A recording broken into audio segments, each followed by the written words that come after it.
지난 시간에 이제 그 노태우 정권에 대해서 살펴봤는데 88 올림픽까지도 성공적으로 치렀습니다. 그 성공적으로 치르고 88 올림픽 무렵에 진짜로 그 사람들이 민주화는 또 어느 정도 달성을 했으니까 이제 통일운동으로 나가자.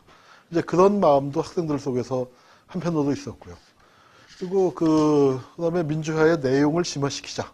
그러니까 이제 한편에서는 학생운동이나 뭐 그런 쪽에 너무 급진화되는 것 아니냐. 또 북한하고 통일운동을 하다 보니까 북쪽하고 너무 가까워지는 거 아니냐. 이제 이런 우려도 사회 일각에 있었습니다.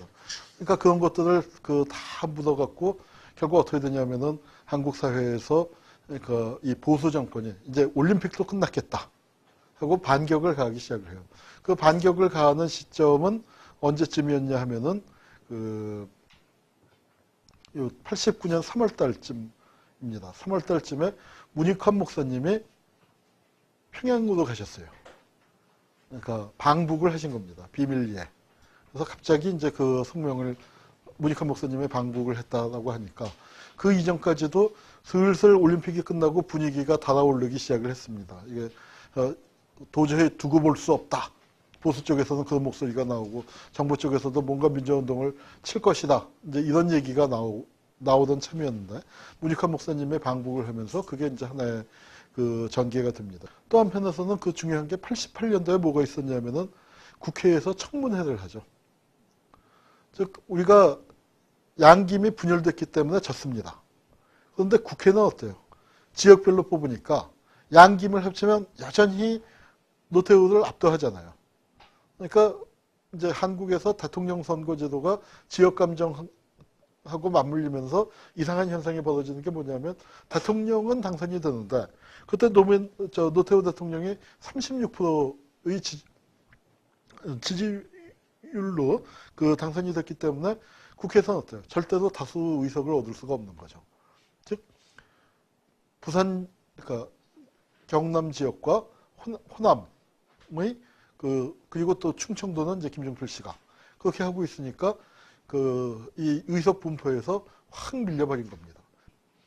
그런 여소야대 국회가 들어서서 청문회를 하기 시작합니다. 뭘 하느냐? 50비리와 광주 학살에 대한 청문회를 시작을 했죠. 50비리에는 80년대 언론통폐합도 들어가고 일해재단 전두환이가 돈 받아먹은 얘기도 들어가고 여러 가지가 이제 터져 나오기 시작을 했습니다. 그때 이 50 청문회가 시작되고 나니까 길거리에 나갔더니 사람들 눈빛이 달라졌어요. 이게 과거사로서 지금도 과거사 진상규명 작업을 한다고 뭐 이것저것 이제 하고 있습니다만 그런 몇십 년 전의 얘기가 아니라 불과 몇 년 전의 얘기잖아요. 88년도에 광주 학살을 얘기한다는 건 뭡니까? 불과 몇 년 전일 뿐만 아니라 공소시효가 살아있는 문제들을 얘기하는 것이죠. 굉장히 중요한 차이입니다. 지금은 어때요? 저 과거사 하느라고 정말 3년 동안 군대 2번 간 심정으로 죽어나가고 했습니다. 근데 그걸 하면서 뭐 나름 보람도 있었지만 참 마음 아프고 창피했었던 게 뭐냐면은 그 사람들, 억울한 사람들 붙잡아다가 고문하고 간첩 만들고 그랬었던 사람들을 다 조사, 누가 했다는 걸 뻔히 알면서도 단 한 명도 감옥을 보내지 못했죠. 우리가 감옥을 보내려고 하는 건 아니지만, 그 조사를 한 게 꼭 그건 아니지만, 그럴 힘이 있는데 안 보내는 거하고, 힘조차 없었던 거하고는 아주 굉장히 큰 차이가 있지 않습니까? 근데 88년 그 시기에는 그게 과거사 문제가 아닙니다. 우리가 다루는 모든 과거사 문제는 자기 시대에 펄펄 뛰던 현대사입니다. 가장 중요한 문제였습니다. 45년 해방 직후에 친일파 청산보다 더 중요한 문제가 어디 있습니까? 한국전쟁 때 민간인 학살보다 더 중요한 문제가 어디 있습니까? 군사정권 시절에 인혁당 사건이니 이런 조작간첩 사건보다 더 중요한 문제가 어디 있습니까? 그 사건들을 다 지금 어떻게 했어요? 다 먼지 쌓이게 빗바라게 해놓고 세월 다 흐른 다음에 지금 깔짝깔짝 하는 신용하고 있죠. 안 하는 것보단 100번 필요한 일이지만 정말 하는 입장에서도 참 가슴이 아픈 거 많습니다. 이런 조사 작업 시작되기 전에 돌아가신 분도 무지무지하게 많습니다. 그러나 하여튼 그때 88년도에 그래도 우리 역사에서 처음으로 과거사를 하는 신용을 했어요. 그런데 하다가 어떻게 했어요? 하다가 말았죠. 하다가 말았습니다. 여러분 아마 기억나십니까? 마지막 청문회 하던 날 백담사에 있던 전두환이를 불렀죠. 그래서 국회에서 하다가 어떻게 했어요? 우물우물하고 끝냈지 않았습니까? 그래 놓고 그게 12월 31일이었습니다. 89년 12월 31일. 해가 바뀝니까? 어떻게 돼요? 회기가 끝났다고. 국회 이제 문 닫는데. 저는 그때 노무현한테 반했습니다. 청문회 할 때도 잘했죠. 청문회 할 때도 잘했지만 노무현한테 제가 그 역사 그때는 뭐 그때 미국에 있었나? 하여튼 그 대학원생으로서 이제 반했었던 게 뭐냐면은 청문회가 끝나고 전두환이는 그렇게 퇴장을 했습니다. 그때 노무현이 의석에 앉아 있다가 명패를 집어던졌죠. 그러니까 증인을 향해 집어던졌다고 이제 뭐 나오지만 증인은 전두환이는 이미 퇴장을 했고 거기서 집어던진 건 자기 자신한테 던진 것이기도 하거니와 또 야합을 해버린 과거 청산을 시작을 했으면 제대로 해야 할 거 아닙니까? 그런데 그걸 안 하고 야합을 해버린 야당 지도부에 대한 분노의 표시도 집어던졌습니다. 그때 왜 제가 반했냐? 그 광경을 저도 텔레비로 보고 있는데 가슴이 터질 것 같은데 노무현이 명패 집어던지지 않았으면 내가 우리 집 텔레비 집어던졌을 거예요. 그런 심정이었습니다. 그래서 그러니까 하여튼 그렇게 하고 그리고 해가 바뀐 다음에 한 20일 후에 뭘 했냐. 3당 합당을 했습니다. 노태우가 김영삼과 김종필과 함께 나타나서 우리 같이 살기도 했다고. 정말 기분이 우울했죠. 국회는 어떻게 됐습니까? 지금 한나라당이 뭐 170 몇 석인데 비교가 안 되게 218석인가 그랬어요. 우리나라를 넷으로 나눠 먹던 정당 3개가 합쳤으니까 국회 70%가 넘어버렸습니다. 그리고 뭐라고 했냐?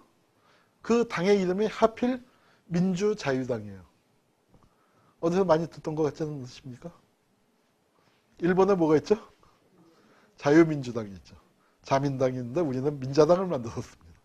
그래서 민자의 전성시대. 일본처럼 민자당이 55년부터 그때까지 쭉 해먹고 있잖아요. 민자당처럼 50년, 100년 갈 거다. 아니, 그렇지 않습니까? 호남 하나 띄워놓고 나머지가 다 합쳤는데.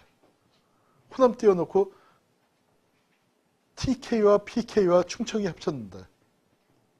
그걸 유지를 못하면 병신이죠. 그런 암담한 상황을 만들어 놨습니다. 그리고 그런 상황을 만들기 위해서 뭘 했습니까? 과거 청산을 물 건너가게 하고. 그렇게 된 것이죠. 그래서 보수연합이 대연합의 실현이 됐습니다. 그리고 또 하나, 우리 역사에서 아주 중요한, 우리 역사뿐만 아니라 세계사적으로 중요한 사건이 있었죠. 89년도에. 가을이 되더니 동구권이 흔들흔들 하더니 하는데 무너지기 시작했죠. 동구 사회주의 체제가 동구 전공자의 표현을 빌면은 혁명은 혁명인데 무슨 혁명이냐? 언플러그드 레볼루션이다. 저기 전기 플러그를 빼버렸다 이거죠. 체제가 무슨 징후를 보인 게 아니라 갑자기 전기 빼버리면 어떻게 합니까? 딱 서버리는 그런 식으로 무너졌습니다. 이게 한국의 운동권에도 굉장히 큰 영향을 미치죠. 그 당시에 80년대에는 솔직히 얘기해서 사회주의를 목표로 하던 사람들이 굉장히 많았습니다. 현실운동 진영에, 특히 학생운동, 청년운동, 노동운동 진영에 굉장히 급진화됐었던 것이죠. 사회주의 이상이 무너졌다라고까지는 할 수 없을지 모르죠. 저건 사회주의가 아니야. 저건 국가 파쇼야. 뭐 그렇게 얘기할 수도 있겠죠. 그러나 어쨌거나 현실 사회에서 사회주의의 실험이 현실 세계에서 실패한 것은 분명하지 않았습니까? 그게 운동 진영에도 굉장히 큰 충격을 줬습니다. 그리고 그 시기에 동구 그걸 끝내면서 마지막 타오른 게 91년도입니다. 아마도 우리나라의 386 세대를 끊으라고 하면 91학번까지가 80년대 겁니다. 지금 운동 진영에 91학번이 제일 많아요. 근데 이 세대가 참 상처를 제일 많이 받은 세대죠. 왜? 대학에 들어갔는데 1학년 들어가자마자 3월 말에 대학교 한 달밖에 안 다녔는데 강경대라는 친구가 대학생이 경찰한테 뒷머리를 맞아서 죽었잖아요. 학교도 경찰이 쫓아오니까 학교도 들어가는 걸 뒤에서 쳐서 죽었잖아요. 자, 그래 놓고 난 다음에 이게 좀 뭐랄까요. 저는 그때 미국에 있었지만 정말 미국에 있을 때 제일 견디기 어려웠던 시기가 바로 이 시기였습니다. 그때는 이제 인터넷이 아직 보급되기 전이었는데 제가 신문을 받아봤어요. 미국에서도 이제 한국 신문이 하도 늦게 옵니다. 신문을 펼치기가 겁나는 거죠. 또 누가 죽었을까? 정말 자고 일어나면 사람들이 하나씩 분신을 하던 그 시절이었습니다. 그러니까 그 아이들이 그걸 뭐라고 표현을 해야 할까? 정말 이루 말할 수 없는 깊은 절망감 속에서. 그리고 그 시절에 87년 6월 항쟁 때는 정말 신났거든요.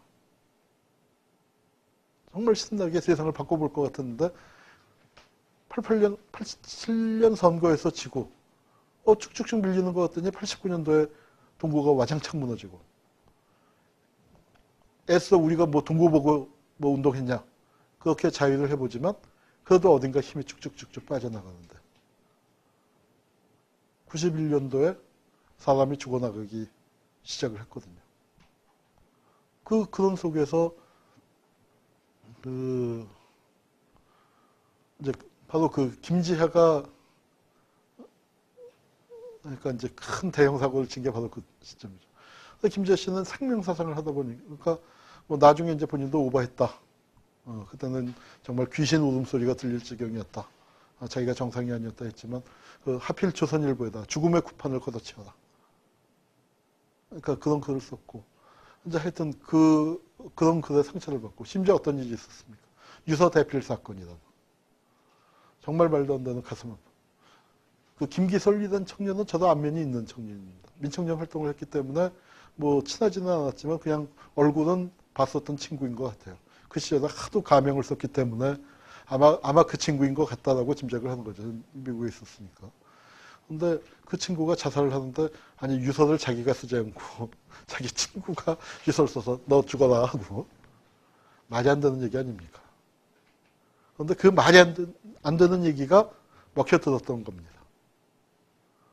조선일보, 동아일보 하고 그다음에 검찰하고 안기부하고 정부 당국이 다 해서 운동권 이런 데가 그런데요. 또 상처받고 그러면서 91년 싸움이 깨지죠.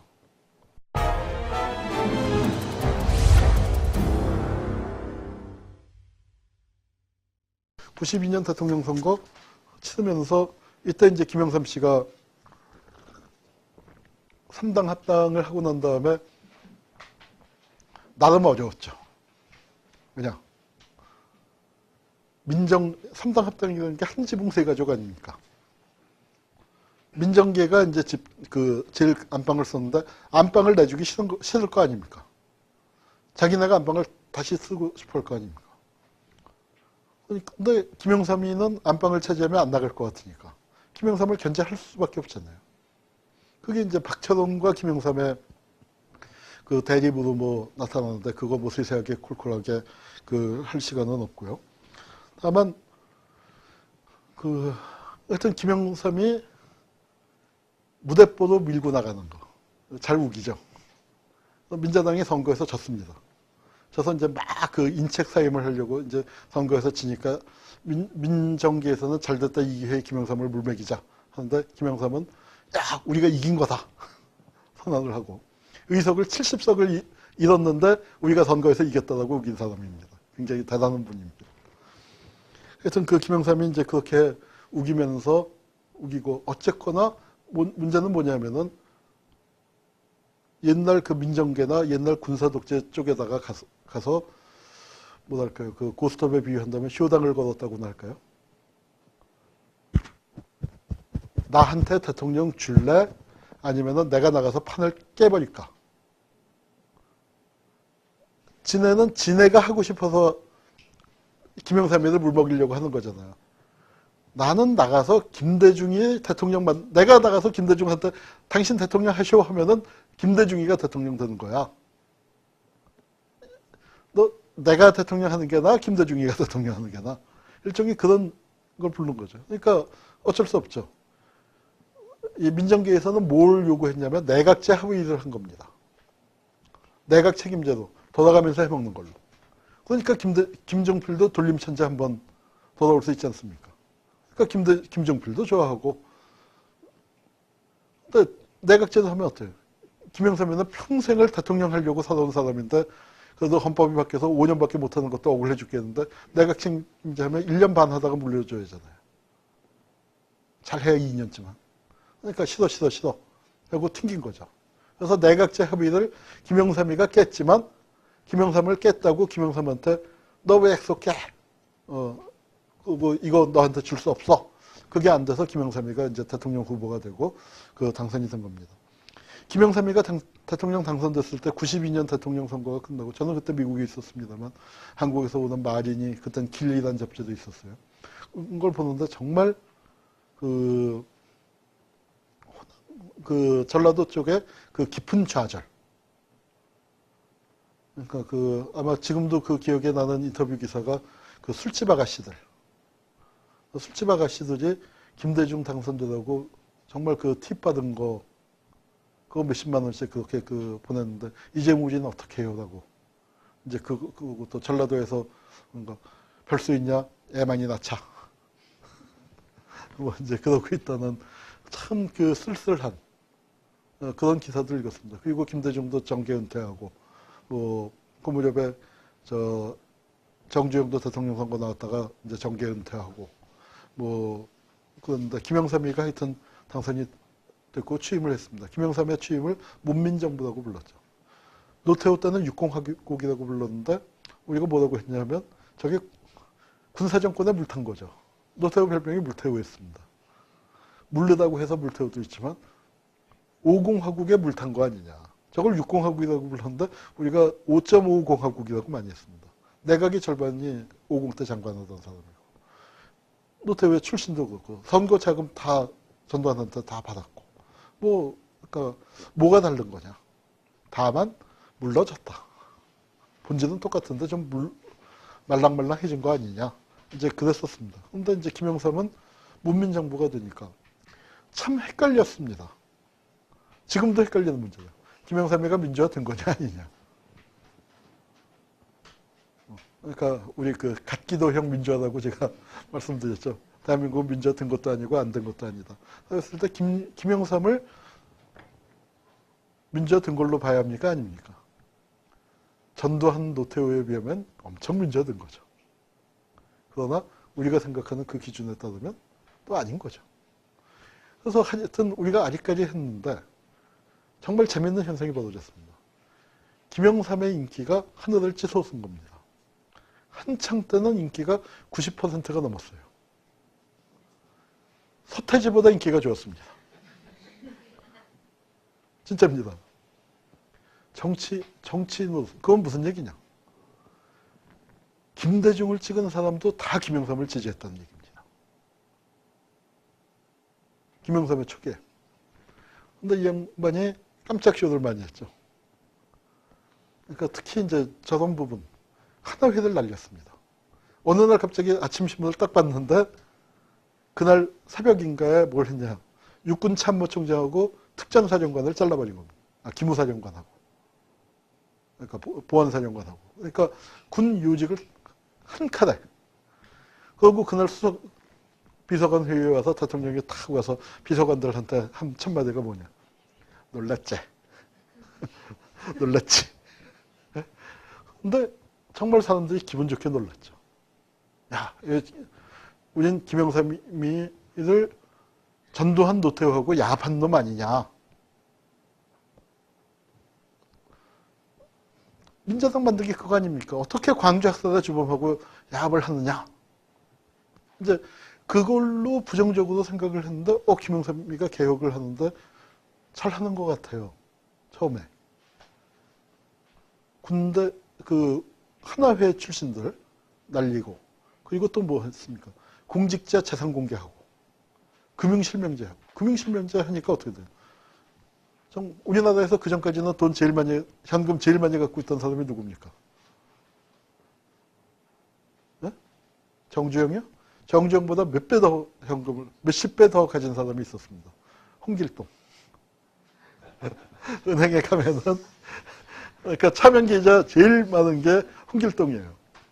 통장하고 도장만 있으면 자명계좌만 그냥 아무나 만드니까. 은행에 아예 양식에다 써놓은 게 홍길동 아닙니까? 사전 통장 이렇게 만드시고. 우리나라에서 현금 그때까지 홍길동이 제일 많았습니다. 근데 그걸 하루아침에 바꿨어요. 현금을 숨길 수 없게. 물론 다 이제 다 숨기지만 그래도 제도가 그렇게 바뀐 거. 그러니까 금융실명제라는 걸 언제 하려고 했느냐. 전두환이가 다시는 하려고 했습니다. 언제? 이철희 장영재 사건 났을 때. 장영재 사건 나고 이제 팍 했을 때 하려고 하다가 이거 하면 나라 망합니다. 왜 망하느냐. 이거 하면은 정권 창출 안 된다. 왜 안 되느냐. 정치자금 못 받습니다. 그래서 전두환이가 하려다가 안 한 게 금융실명제예요. 하려다가 안 한 게. 그런데 그거 김영삼이가 했잖아요.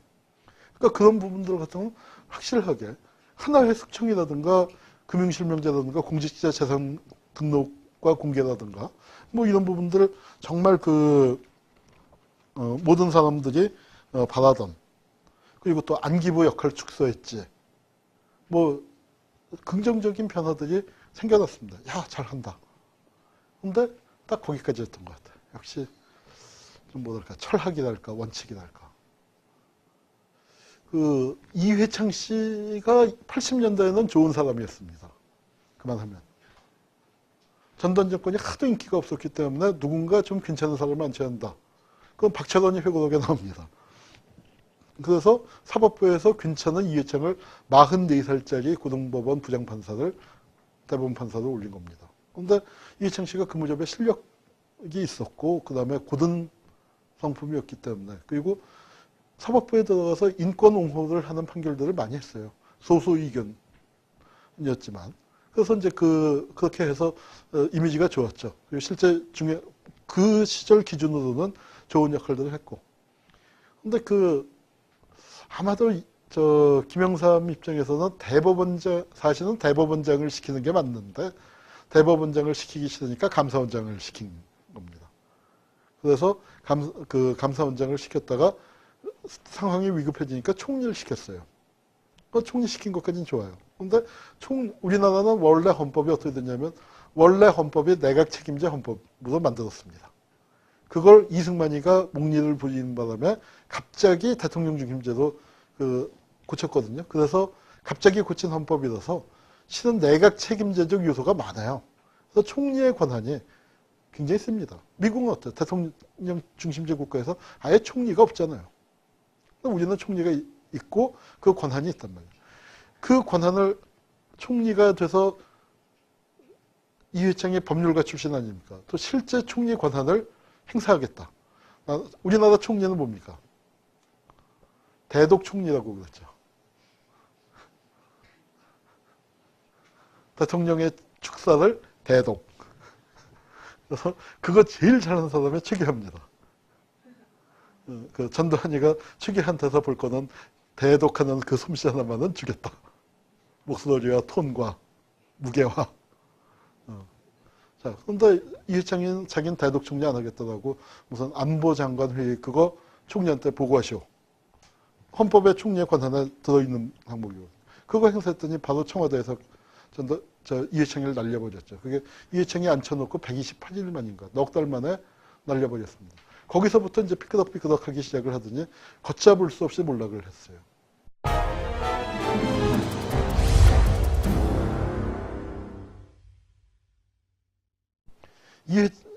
와이스가 초창기에는 인기가 하늘을 찔렀습니다. 와이스는 못 말려라는 대통령을 소재로 한 유머집이 30만 부가 나갔어요. 그리고 그런 유머집이 한 10여 종이 쏟아져 나왔어요.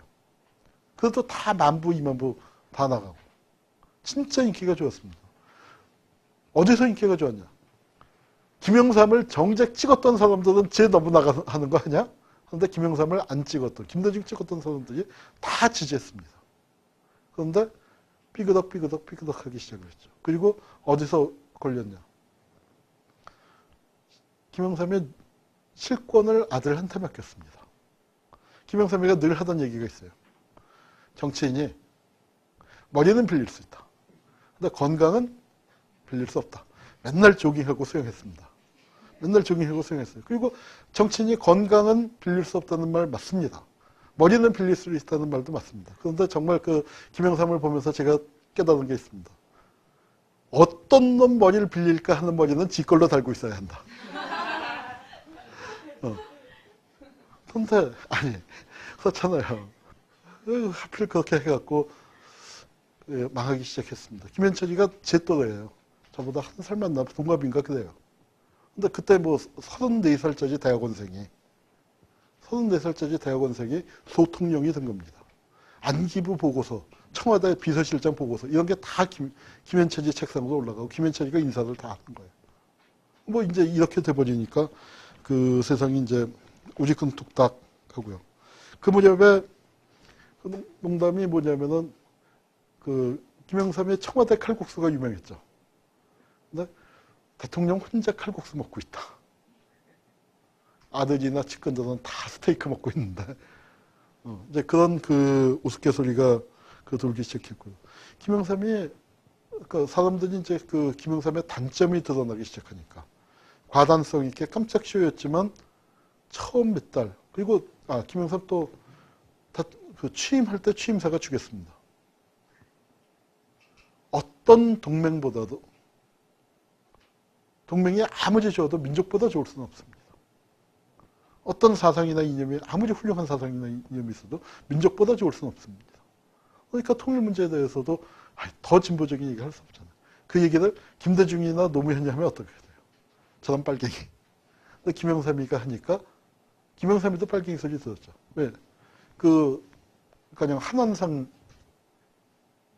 그 부총리나 또는 뭐 그 교문수석했던 김정남 씨나 뭐 이런 분들 이제 뭐 빨갱이다 그 정권 내부에서 이제 그 칼 맞고 뭐 이제 그렇게 됐지만 그래도 김영삼이니까 그런 얘기를 할 수 있는 거죠. 다른 사람 그냥 노무현 때 보세요. 노무현이 미국에 대해서 별 얘기도 안 했는데 뭐 빨갱이 어쩌고 저쩌고 했는데 그냥 노무현이가 똑같이 어떤 동맹도 미국보다 좋을 수 없습니다. 노무현 반미 발언. 대문짝만 이렇게 날 거 아니에요. 그런데 하여튼 그렇게 출발을 했고 출발이 좋았습니다. 이모 씨라고 비전형 장기소가 있었어요. 그분을 송환을 했죠. 대통령 취임하자마자. 그 이모 노인은 왜 이북에서 관심을 가졌냐. 김일성이 옛날에 지하공작을 할 때 김일성의 삼촌도 항일운동을 했습니다. 삼촌이 국내에서 그게 어디지? 이제 오래되니까 동네도 잊어버렸네. 풍산 어딘가에 들어와서 그러니까 쉽게 얘기해서 은행 강도를 한 거죠. 지서를 습격했습니다. 그러고 습격하고 그러다가 이제 잡혀서 옥에서 죽었는데 그 광경을 목격한 거예요. 그 동네에 살아갖고. 그러니까 김일성 입장에서는 그 삼천의 최후를 직접 들을 수 있는 몇 안 되는. 이북에는 없는데. 그러니까 이모에 대해서 특히 더 김일성이 그 관심을 갖고 꼭 대주려고 했는데, 보내줘라. 그래서 이제 북으로 가고, 이제 그렇습니다. 그래서 그 출발은 좋았었는데, 사실은 이제 김영삼이 흔들리기 시작했죠. 그래서 이제 개혁이 좌절하고 개혁이 흔들리고 그러면서 이제 그리고 이제 김영삼이라는 사람을 이제 이렇게 겪어보니까 굉장히 권위주의적이고 아주 즉흥적이고 감정적이고 민주투사를 자처했지만 왜 민주주의 편에 섰느냐? 그게 집권에 유리하기 때문이었죠. 민주주의가 자기의 내재적인 가치로서의 민주주의를 추구했던 게 아니고 가치로서의 민주주의를 추구했던 사람은 우리나라에 거의 없다고 봐도 됩니다. 다들 도구로서, 수단으로서. 근데 김영삼은 특히 심했죠. 그래서 박정희하고 싸우면서 성장했지만 역시 박정희식의 1인 지배체제를 했고 그거는 어떤 점에서는 DJ 역시 그걸 극복을 못했죠. 이른바 가신정치. 가신이란 말이 뭡니까? 봉건시대 집에서 부리던 그게 가신 아닙니까? 상도동, 동교동 하는. 박정희 시대나 전두환 시대를 겪었기 때문에 나올 수밖에 없었던 어떤 그 시대가 낳은 부작용이죠. 민주화 운동 진영조차도 그런 권위주의적인 그 체제가 있을 수밖에 없는. 자, 그러면서 김영삼이 등장을 하면서 또 중요한 변화가 민주주의가 이제 흔들리기 시작을 합니다. 그리고 우선 민중 진영과 시민 진영이 분리되면서 시민운동이라는 게 또 생기기 시작하죠. 한편에서는 뭐 87년 6월 항쟁 7, 8, 9월 노동자 투쟁을 거치면서 대기업 노동조합이 만들어지고 전노협이 만들어지고 그게 민노총으로 가고, 한편에서는 전교조가 뭐 1,500명이 해직을 당하면서도 지켜내서 이제 싸우고, 이런 쪽에 급진적인 운동이 생겨나는데 그 중산층 사람들은 그게 불안한 겁니다. 그게 불안한 사람들이 생기는데, 그러면서도 이 사람들이 군사독재는 아니고, 군사독재는 아니지만 그렇다고 노동운동에 가서 야 잘한다고 박수칠 마음은 없는 사람들, 이런 사람들을 대변하는 좀 전에는 그게 87년 6월 항쟁 때는 한 덩어리로 분화되지 않았었는데, 그러니까 6월 항쟁을 쟁취할 수 있는 힘이 생겼는데, 이게 이제 분화돼서 그쪽에서 집권한 사람도 나오고, 광주 학살의 주역들하고 같이 뭐 집권을 위해서라면 한 살림 차리겠다라는 사람들도 나오고, 거기까지 가지는 않았지만 쟤네들은 너무 급진적인 것 같아 하면서 민중운동과 거리를 두는 운동 진영이 나오고, 그게 경실련이죠. 그냥 한국의 시민사회에서도 보면 경실련도 있고 참여연대도 있죠. 다 시민운동이라고 하지만 글쎄 뭐 제 자의적인 분류일지 모르겠습니다만, 경실련은 민중운동을 두들겨 패면서 우리는 쟤네랑 달라 라는 걸로 좀 득을 봤다면, 참여연대는 민중운동과 차별성을 인정하지만 상호 존중하고 이게 같이 가야 한다. 그러나 우리는 좀 뭔가 저쪽하고 다른데 서로의 영역이 있다. 그러니까 때로 협동하고 때로 비판하고, 이제 이런 관계로서 하는데, 하여튼 시민운동이 처음 생긴 건 경실련 분위기였고, 그거 조선일보니 뭐니 언론에서 다 키워줬었죠. 왜냐하면 급진운동을 비판을 하니까. 하여튼 이렇게 되면서 이 급진적인 재야운동이랄까, 학생운동 뭐 이런 쪽의 영향력은 한편에서는 조직화가 되지만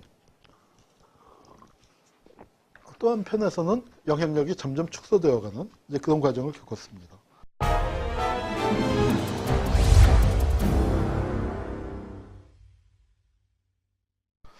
그리고 90년대 초반에 이제 또 아주 중요한 게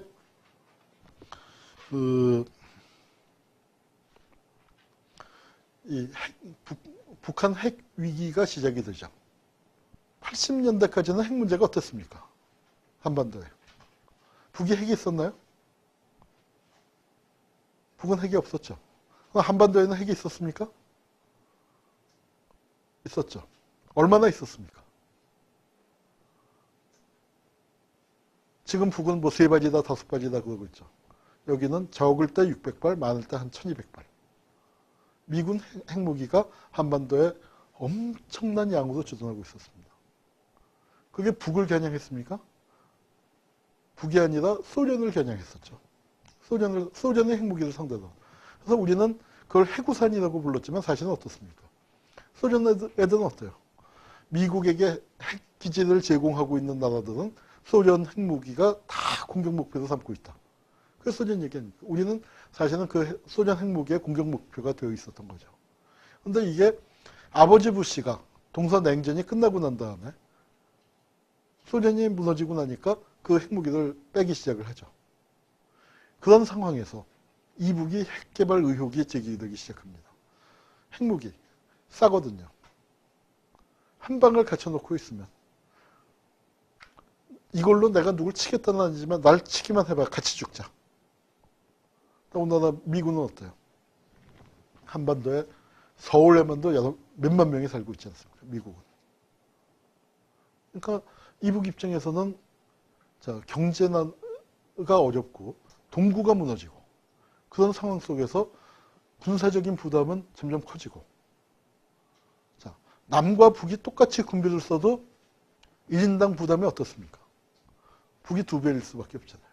똑같은 경제력 하에서 똑같은 경제 수준이고 그런 상황에서 똑같이 군비를 쓴다 하더라도 똑같은 금액을 쓸 때 어때요? 인구가 절반이니까 2배의 부담이 있잖아요. 그런데 우리는 어때요? 주한미군이 있지, 그 다음에 경제력 격차는 점점 커지지. 이북으로서도 비싼 재래식 무기 쓸 수가 없단 말이에요. 그러니까 핵에 집착을 하기, 이제 자꾸 하게 되는 부분이 있는데, 입장을 바꿔놓고 생각해 봅시다. 동서냉전에서 소련이 무너진 게 아니라, 사회주의 국가가 무너진 게 아니라 미국이 무너졌어. 다 무너졌어요. 우리만 남았어. 북한이 소련을 엎고 이렇게 있을 때 그럼 우리는 어떤 공포였겠어요? 그러니까 그런 이북 입장에서는 말도 못하는 코너 상태에 몰려 있었죠. 그런 상태에서 이제 그 핵무기 개발 의혹이 되고, 그리고 뭐 NPT 문제를 갖고 이제 뭐 탈퇴한다, 가입한다, 뭐 으쌰으쌰 하면서 94년도에 어디까지 갔습니까? 전쟁 직전 상황까지 갔죠. 그때 한국 정부는, 김영삼 정부는 진짜 왔다리 갔다리 했습니다. 정책이 17번인가 바뀌었어요. 그래서 정책이 너무 많이 바뀌었다. 이렇게 일관성이 없냐? 라고 했는데 가만 보니까 일관성이 있더라고. 뭐냐면 어떤 점에서 일관성이 있냐? 왜 정책이 많이 바뀌었냐면 한국은 그때 유일한 목표는 자기의 존재를 인정해달라 했던 것 같아요. 그러니까 미국과 북한이 싸울 것 같으면 말리고, 친해질 것 같으면 야, 이북이 나쁜 놈인데 왜 싸워? 왜 저거 야단을 쳐? 이렇게 투정을 부리고. 그러니까 이제 계속 왔다리 갔다리를 계속 했죠. 근데 하여튼 그때 전쟁 발발 직전 상황까지 갔는데 막판에, 그건 클린턴 행정부였습니다. 부시 행정부가 아니고. 미국 역사에서 보면은 공화당이 매파인 것 같지만 실제 전쟁은 민주당이 더 많이 했어요. 참 아이러니긴 한데. 근데 하여튼 클린턴 행정부가 미국 이북을 북폭을 하려고 하는데, 그때 카터를 마지막 수단으로 보낸 거죠. 그리고 카터 효과 없이 결렬되고 카터가 평양 떠서 북한 영공 벗어나면은 바로 폭격 시작하려는 그 타이밍에 진짜 그랬답니다. 진짜. 뭐 그런 상황에서 서울 불바다 발언도 있었죠. 북에서 남북회담 하는데 북쪽 대표가 나와서 독하게 우리는 가만히 있을 줄 알아? 여기서 서울이 멀지 않습니다. 회담에 나와서 할 얘기 아니죠. 그런데 아마 작전으로 나온 거죠. 우리 이북이 하는 말이 늘 하는 말이 뭐냐면 우리는 전쟁을 원하지 않지만 피하지도 않는다. 원하지 않지만 피하지도 않는다. 이제 그러면서 이제 그래, 싫다면 쳐봐. 우리도 수십 년간 전쟁을 준비한 나라야. 이북이 버티는 게 뭡니까? 싸워서 북한하고 이기는 게 아니에요. 북한이 미국하고 싸워서 이기겠습니까? 그런데 지는 거 알지만 뭐냐면 나를 건드리면 내가 너 어떻게 이기겠니? 그런데 날 건드렸다가 나는 죽겠지만 너도 팔 하나 뛸 각오, 평생 기어다닐 각오 해라. 평생 기어다닐 각오 돼 있으면 날 건드려. 그러면 어떤 놈이 건드리겠습니까? 이북이 버티는 건 그거죠. 약한 나라가 큰 나라하고 싸울 때 그런 깡 없으면 어떻게 싸우겠습니까? 그거 하나로 버티는 거죠. 그리고 이제 또 하나, 그때 농반진반. 한반도 최대의 전쟁 억지력은 뭐냐? 이제 전쟁 억지력이 전에는 북이 쳐들어오는 거였는데 이제는 미국이 공격을 하는 게 되니까. 농반진반. 여러분, 서울의 교통체증을 고마워하십시오. 서울의 교통체증이 한반도 최대의 전쟁 억지력이었습니다. 미국 애들이 암만 시뮬레이션을 돌려도 전쟁 발발한 상태에서 미국인을 소개할 방법이 없는 거예요. 시뮬레이션 돌리는데 미국인 몇만 명 사망이 나오는 거죠. 서울에 몇만 명 있잖아요. 그리고 서울 불바다 드는데 뭐 폭탄이 미국 놈 가지겠어요? 미국 놈 조선 놈 가질 리 없잖아요. 그런 상태에서 이렇게 뜨니까 야, 이건 뭐 개전하자마자 미국인 몇 명 사망하는 시나리오가 나오니까 그러니까 미국도 함부로 치지 못하는 거죠. 그 이북을 함부로 치지 못하고. 하여튼 그럼에도 불구하고 94년도 상황은 전쟁 직전까지 했습니다. 그때 카터가 들어가서 김일성을 만나서 아니 우리 핵무기를 절대화시키는 거 아니다. 이런 조건이 보장되면 우리 핵을 해제할 수 있다. 뭐냐? 쉽게 얘기해서 그거죠. 이북 핵을 미국이 비싸게 사주면 됩니다. 이북 핵을 미국이 사주면 돼요. 사주고 대신 앞으로 친하게 지내자. 김일성이 요구한 게 그거였죠. 그래서 카터가 들어보니까 그게 말이 안 되는 게 아니거든. 장사가 거래가 충분히 되겠단 말이야. 그러니까 클린턴한테 이거 지금 그럴 거 아닌 것 같다. 대화도 풀 수 있는 문제 같다. 이게 맨 말단들끼리가 아니라 그 정도 대통령급 레벨에서 얘기를 하니까 확 풀려버린 거 아닙니까? 그래? 그러면 전쟁 스톱. 그렇게 됐어요. 그리고 카터가 얘기한 게 뭐냐면, 김일성이 얘기한 게 남북 정상회담도 하자. 내친 김에. 어차피 한 번 더 문제를 풀려면 한미 간의 패키지로 해야 하는 거니까. 그래서 정상회담이 합의가 됐습니다. 정말 그게 그 하늘이 무심하다는 게 딱 그런 때죠. 그 정상회담을 합의해 놓고 정상회담 개최하기 한 2, 3주를 3주쯤 남았죠. 7월 28일인가가 하는데 7월 7일 날 김일성 주석이 갑자기 세상을 떠났죠. 그때 사실은 김영삼이 진짜 그 머리를 빌릴 수 있다면, 제대로 된 머리를 빌렸다면 그 상황을 잘 넘길 수 있었습니다. 야, 저 새끼들은 왜 세습을 하고 어떻게 지금 때가 어느 때인데 이런 20세기에 세습을 하고 저런 봉건왕조가 어딨어. 이렇게 할 게 아니라 저 같으면 이러겠습니다. 정중한 조전을 보내고, 왜냐하면 어차피 정상회담을 한다고 치면은 김정일하고 할 거 아니에요. 국가로 치면은 전임 국가 주석에 대한 얘기고, 개인으로 치면은 아버지 장년이에요. 더군다나 언제 정상회담을 하기로 했는데. 그리고 김일성이 죽고 난 다음에 이북체제가 요동을 굉장히 슬퍼하겠지만 후계자 구도는 이미 수십 년 전에 정해져 있는 상황이고, 정상회담을 안 할 게 아니고 김정일하고 할 거라면 조문 프로그램을 가동을 시켜야 할 거 아니에요. 그런데 우리는 어떻게 됐어? 전군의 비상사태. 게다가 통일운동 하던 사람이나 정치인들 쪽에서 조문하겠다고 하니까 어떻게 했습니까? 잡아가뒀잖아. 일부 대학가에 분향소를 설치했어요. 한국 정서에서 좀 많이 나간 걸 수도 있을지 모르죠. 그런데 분향소를 설치했을 때 우리가 또 뭐가 있어요? 모른 척 했더래요라는 말이 있잖아요. 모른 척 했더래요. 그러고 그냥 우물우물하고 넘어갔으면 괜찮은데 분향소를 때려부셨잖아요. 분향소. 참 이 정권이 빈소 때려부시는, 빈소를 공격하는 이제 참 예나 지금이나 이제 그런. 네. 정말로 제가 그게 우리나라 남북 대화사에서 가장 바보 같은. 저는 미국에 있을 때 제가 공부하던 학교에 이북 사람들이 와서 연설을 한 적이 있어요. 북핵 문제 이게 계속 파도를 탔지 않습니까? 그럴 때 이제 이북에서 대표단이 와서 미국을 돌았어요. 근데 와서 이제 우리 학교에서 연설을 하는데 정말 아주 능수능란하게 농담 잘 해가면서 이제 쫙 해요. 근데 끝나고 난 다음에 질문을 드렸어요. 질문을 이제 쫙 하면서 무슨 얘기를 했냐면은 정상회담 안 할 거냐.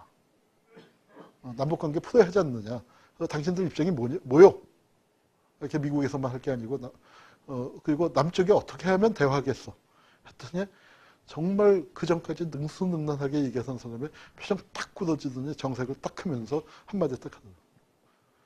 조선 속담에 천하의 불망나니를 상갓집 앞에서 춤추는 놈이라고 했습니다. 상갓집 앞에서 춤추는 놈하고는 상종하면 안 됩니다.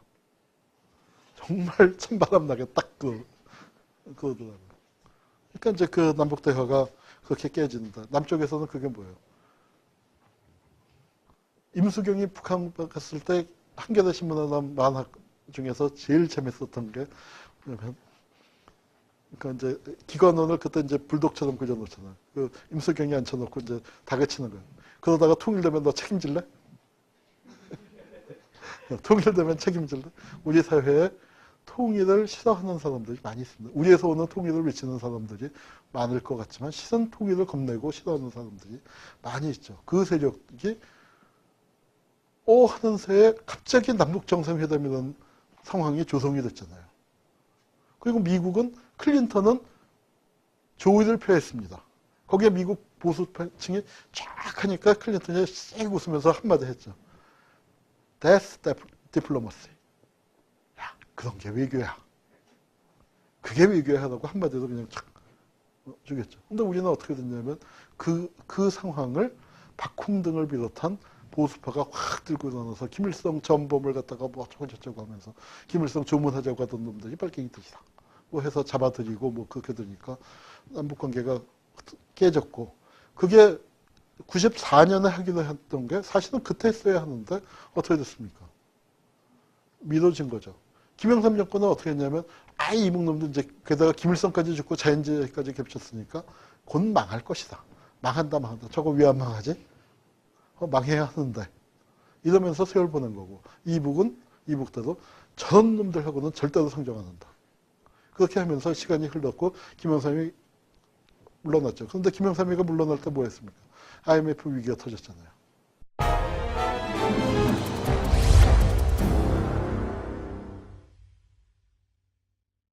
외환 위기가 터졌잖아요. 이제 김영삼이가 당선됐을 때 사람들이 좌절을 했었지만 처음에 몇 달 하는 걸 보고 다 좋아하고 인기가 하늘을 찔렀어요. 그러다가 인기가 이제 떨어지기 시작하고 김현철 스캔들 나고 그럴 때 참 끔찍한 농담들이 들었습니다. 80년대에는 농담이 재밌었어. 전두환 때는 농담이 재밌었어요. 근데 90년대 되니까 정말 미국에서 전해 듣는데 가슴이 철렁철렁한 얘기.